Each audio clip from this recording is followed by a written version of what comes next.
Hello, greetings. This is Gilles Monsieur. I am called to come and speak to you. I wish you a wonderful day. We are in this full moon in Gemini, so there is all kinds of activation in the mental process, and Jupiter and in Sagittarius with the Sun and Mercury, which is Mercury is what really is activating all this right brain, and it's right brain intuitive and the left brain rational, and so it's all like being activated so that they can bring those two energies in balance. I'm going to pull a few cards. I'm going to discuss a few ideas, practical ideas of philosophy. I'm going to share some progress on some of the painting. I'm going to discuss a little bit of practical astrology, how to use the planet for our highest good, and finish with a song. So it's a whole program. So, but I feel it is important to continue to communicate on those ideas and to reassure all those that are moving in that direction that they are not to give up, to persevere, because it's not because we have attained until we have attained that which we seek. It is sometimes we have to be patient and we have to be perseverance. And so the situation in the past, it's been the depart. It's about leaving, departing, and so this is really what's coming. There is a new life that is a new life that is before us. Right now, we are moving into this unity consciousness. We are being one, not with the dark side, but we are being one with ourselves, the light side of ourselves. And this unity will allow us to perceive that darkness does not exist. It is only the love and light of God that exists, and every aspect of darkness is just created for a purpose to serve the evolution of the soul. And so it is important to declare that love and light is the only thing that is real for you, and then you disconnect just by this action, by being able to stick to that program. You are disconnecting all the dark shadow matrix of the program. For we live in a world that is under the fiscal tyranny. People are being subjected to the tyranny of the war makers. They need a lot of money for their wars, and so they take the money from the people. But it will not last very long. We're moving into an age of light, so disconnect all those programs, turn off the TV if necessary, and move into this breathing and let go of the critical mind of the analysis. Find love and stick within love. Love is not wisdom, love is not understanding, love is not knowledge, love is love. And so and it is an eternal frequency of light that we want to tune into, that feeling side of us, so that we use the meditation, use your time for yourself to reflect and to allow all those dark emotions and to deal this emotion, the dark thoughts, let them release through you, because they've been accumulated and they need to be released. So let them go. There's no need for that to cultivate those old cycles. Is really is no longer appropriate. So what's coming up next is joy. So that should replace all the struggle. So that should be, you should say yes to joy. So in many sense, there are two techniques to live a little bit younger in our body. The first thing is to say yes to life. For every time we say no to something that's for our highest good, we are shrinking our own energy system, and so it creates a pressure on our cellular frequency. And the second thing is to laugh a lot. The more you laugh, the more you create a state of well-being. All your cells are in benefits of that. Right now, what's going on is that there is an acceleration of energy, and this will manifest as the ignition of the light body for our physical body. Science, I think, has put a grasp on that, is that it's made of living cells. It's all made of living cells. Those living cells are made of molecule. Each molecule is made of atom, and atoms are made of particles. The essential particles are proton, neutron, and electron, but the electrons are being accelerated within our whole physical body. They accelerate, and eventually they're going to accelerate to the frequency of light, at which point every atom will be expanded and our light body will ignite. So this is really what's going on. So, but a lot of people that will not accept this program will self-destruct because of their ego. The ego will not be able to survive the shift. So we have to accept this love and light of the source and know that we are already included within this program of creation. We are the central piece of that creation within our life. So respect yourself, love yourself, be kind to yourself, understand yourself. Do not judge yourself for your past, and be free to move into a better future, to create a new future through the ability to create a blank screen. And then whatever comes up is really what. For now, it's justice. There is a sense of justice that we're working on to find the balance, to align to the truth. There is. And what will come will be the light. So the light will come, but the light of the great central sun, the light of truth, is rising in the sky.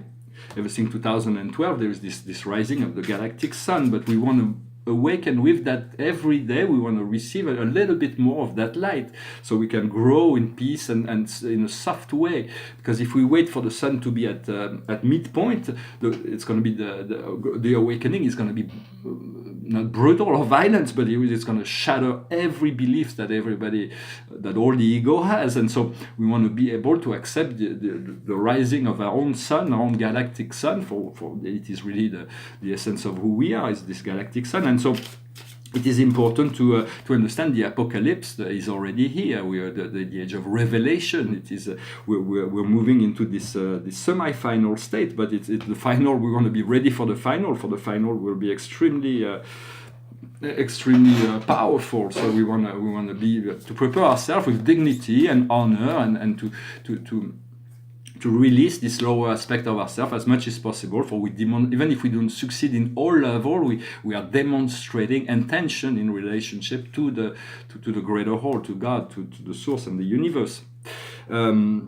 I would say it's important to cut off. My guardian angel told me many years ago that it is important to cut off all the ties to all those people that do not wish you good. There's no need to cultivate, to keep people in your immediate environment, people that do not like you, do not love you, that do really want.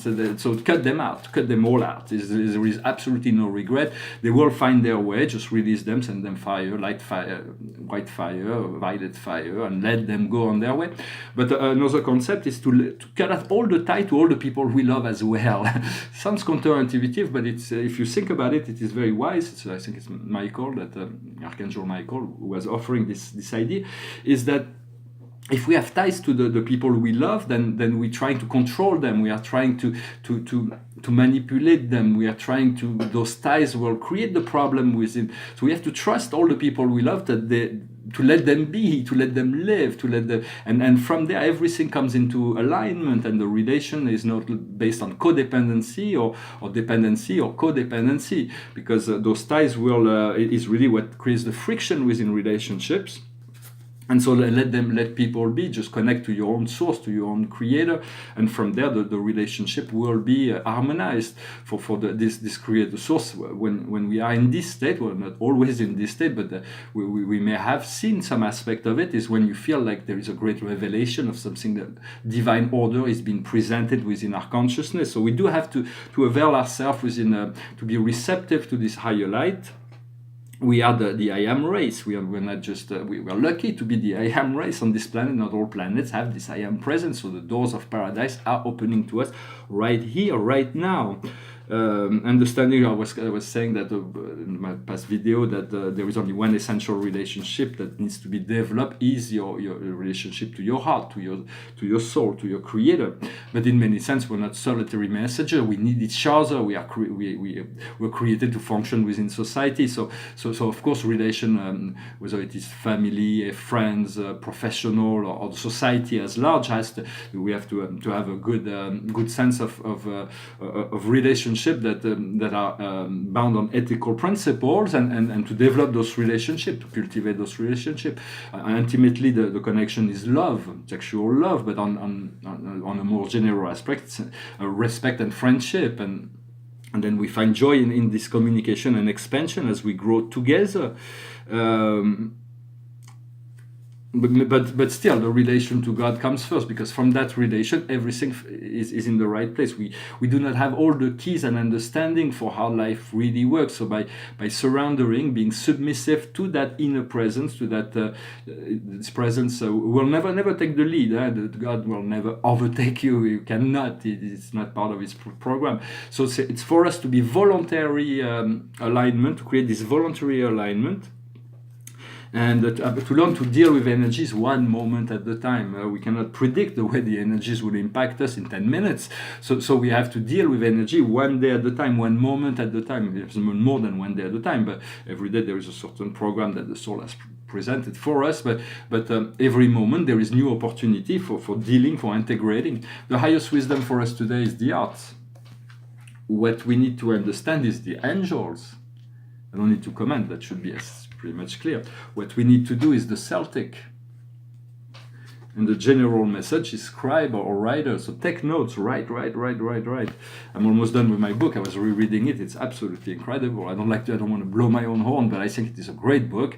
There is an English version I'm completing right now, but I made a very rough translation for those who are interested. It's called Beyond the Veils of Illusion, I Am.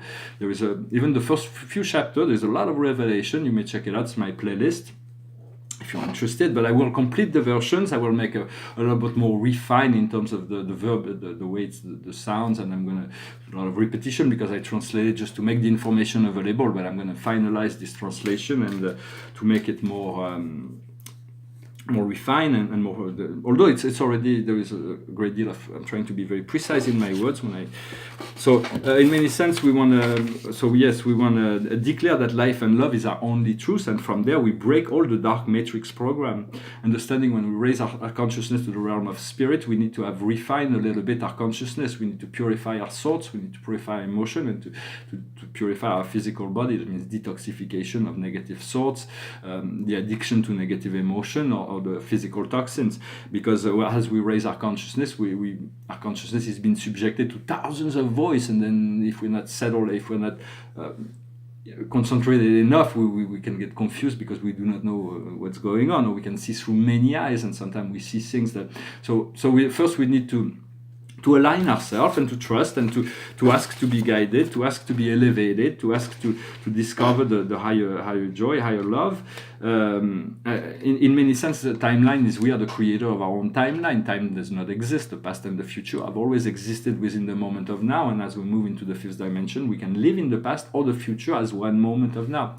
In the sixth dimension, we'll be able to explore different past timelines. But timelines are wanted because we choose that. We choose to experience life as a sequential process so that we can be deprived of something and get it and find the joy of finding it. For in the fifth dimension, as soon as you want something, you get it. There is no time delay. Time does not exist in the fifth dimension. So we have created those timelines, but understand there is a freedom from that, from the conditioning of the timeline through the vertical axis in the now. Of the pillar of light as we open and we connect to the higher light above us and bring this light down into us. So we can get it all now in many sense. Whatever we don't have, we know the universe says, well, it's already there. So we move into a state of gratitude and we prepare ourselves to receive it. So yes, those are the little notes I took. I wanted to say, I'm going to pull one card from Rumi. And it's the cloak of Christ. So it's about being surrounded by this energy of love. To call on the Christ is a wonderful friend. The more you call on him, the more you realize how wonderful he is, how transformational his presence is.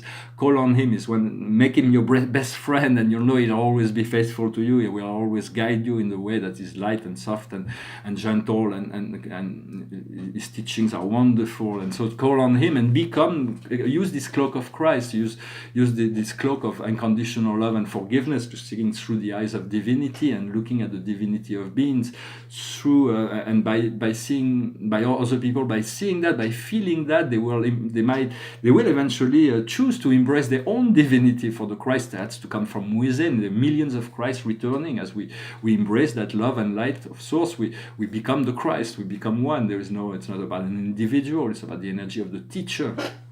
And so embrace the Christ, the cloak of Christ. It's a cloak that also makes you invulnerable to all kinds of other negative things, because once you're in the love, this darkness cannot penetrate the love.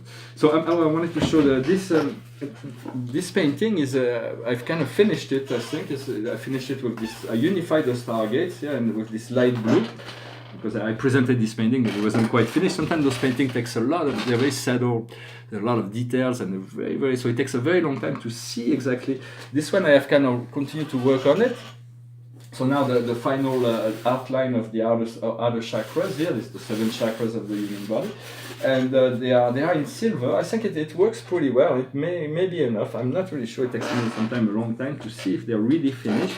For if any one color takes over the other colors, that means it's not finished. At the end, every color is integrated as one whole. There is not. This is my portrait of Leonardo da Vinci. It says "Know thyself" in French, as an aviator, and there is the astral chart of Leonardo da Vinci, his natal chart. So Leonardo da Vinci was he was a Taurus with Venus in Taurus, Mercury in Aries. He had the Moon and Jupiter in Pisces. He had Mars in Aquarius. He had Vesta and his North Node in Capricorn. So he was very geared towards society and organization. His ascendant was in Sagittarius. We had Pallas retrograde. He had nothing in Scorpio. He had in balance. He had Saturn and Neptune. Wow, powerful. And then, those will be studies for the future. People that are interested in art and history will be able to look at those paintings. Same thing here with Pablo Picasso. Huh?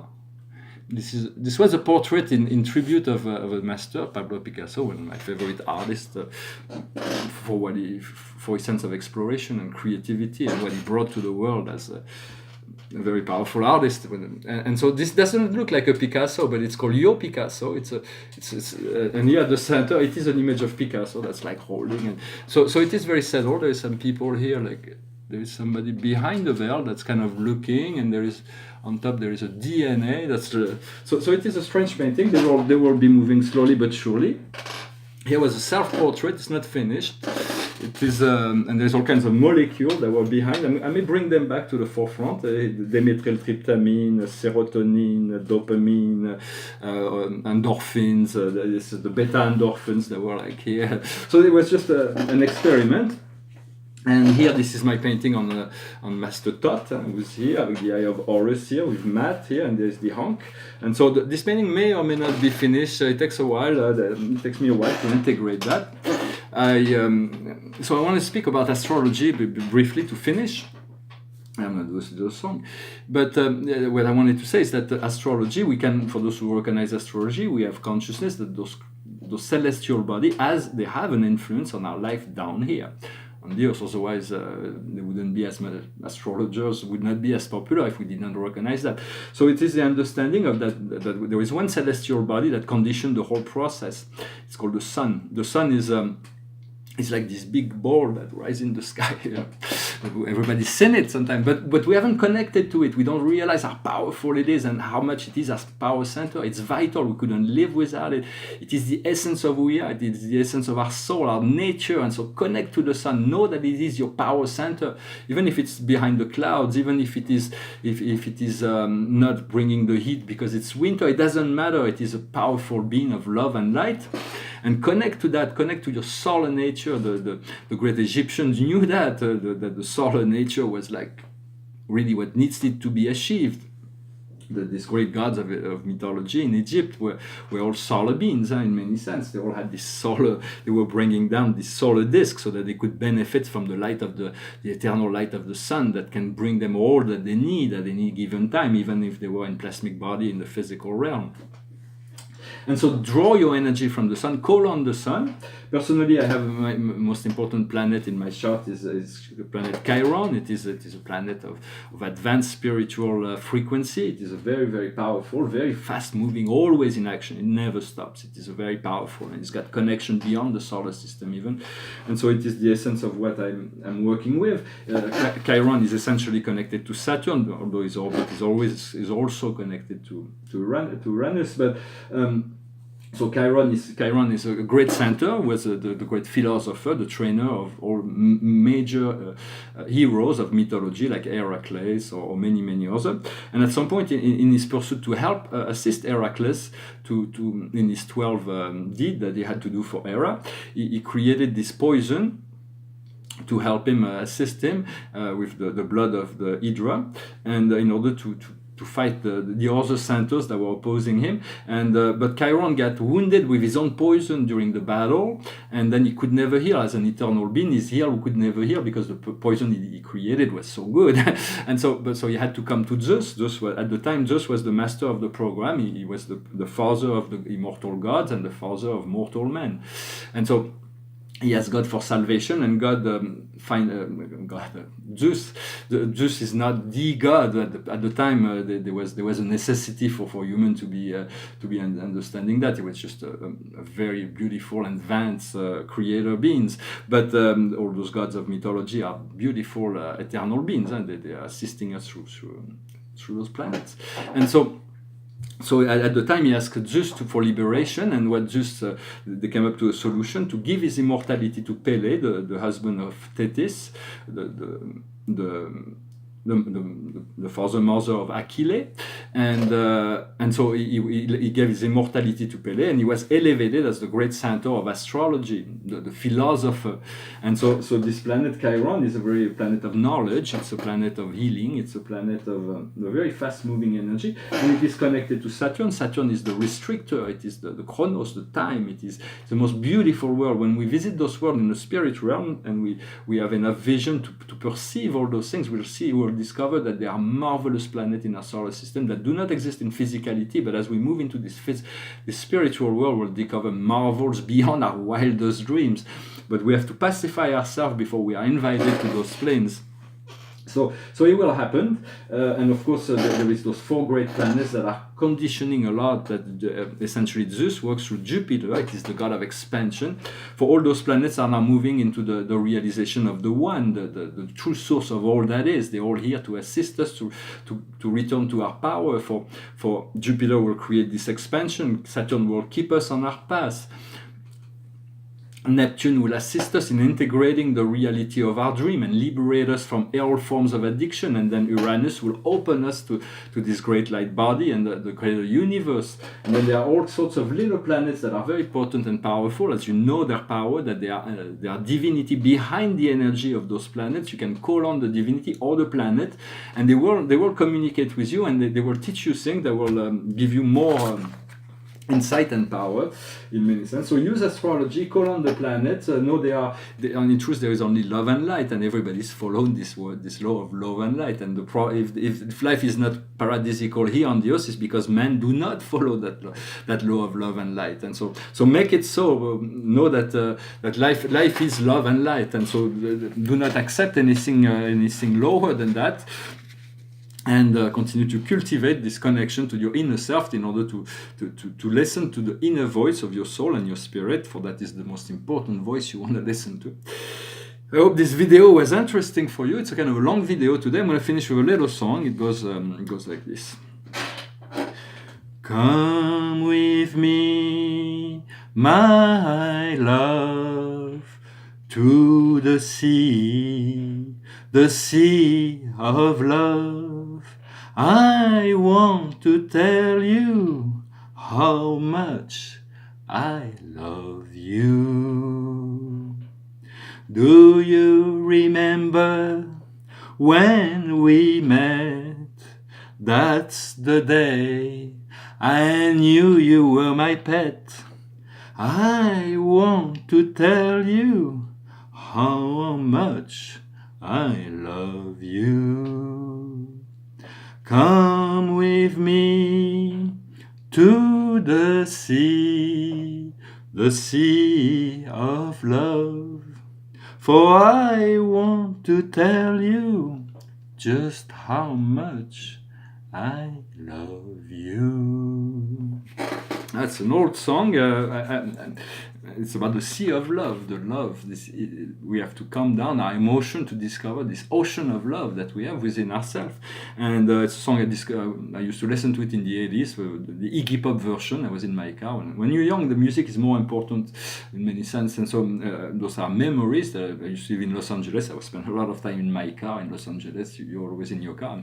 All those songs, they're coming back. And so I just wanted to finish in music. I hope you enjoyed this video. I thank you so much for liking, sharing, commenting, subscribing. If you enjoyed those messages, there will be much that will be coming. A great deal of transformation. I will come back to continue to comment on my own process, for it is only my own process that I can comment on. And so I hope I know there is a great deal of newness to what is going on. So let us embrace it and rejoice in the potential of what is coming. Thank you very much. Namaskar.